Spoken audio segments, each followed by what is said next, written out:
how do you reform the higher education system and how do you make college affordable? Here's a perfect example of when I've been doing campaigning on college campuses and I spoke to the students there.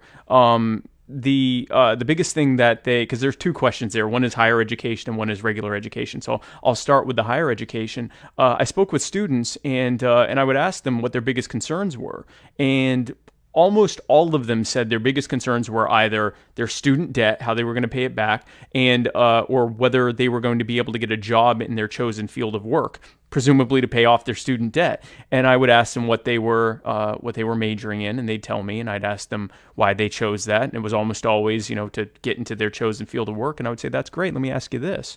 If instead of having to spend 4 to 8 years in school and run up tens or even hundreds of thousands of dollars in student debt, what if instead you could just go straight into the work that you're doing in some kind of internship or apprenticeship program where instead of having to go to school for many years and run up 5 or 6 figures in student debt, you could just work under the people who are already doing what you want to do professionally, and you would learn from the people that are actually doing it, which means you'd also learn the newest ways to do things as they were being updated.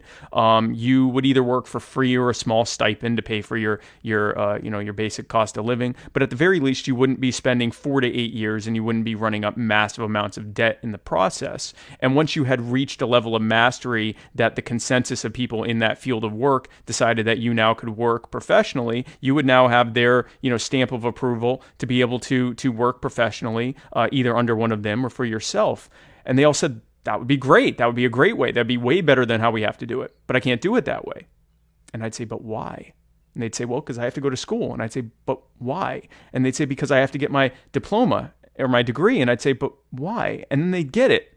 The whole reason they had to do all of that was because of the government arbitrarily deciding what you had to have in order to be able to work in that specific field of study. And I mean, we talk about doctors and lawyers. Sometimes these were people that wanted to some of them were in cosmetology school and they're running up 5 figures and spending 2 years in school so that they can cut hair.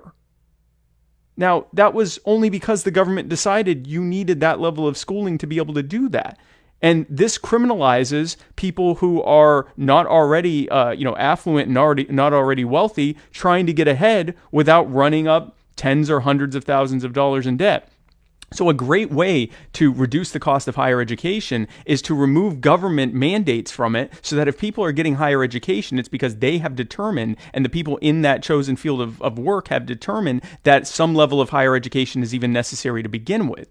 That greatly reduces the demand because the majority of demand is happening right now where people are basically going into, for lack of a better word, diploma mills in order to be able to get whatever minimum level of certification is required to be able to do work in that chosen field of work. So that would be a great way to deal with higher education costs right there.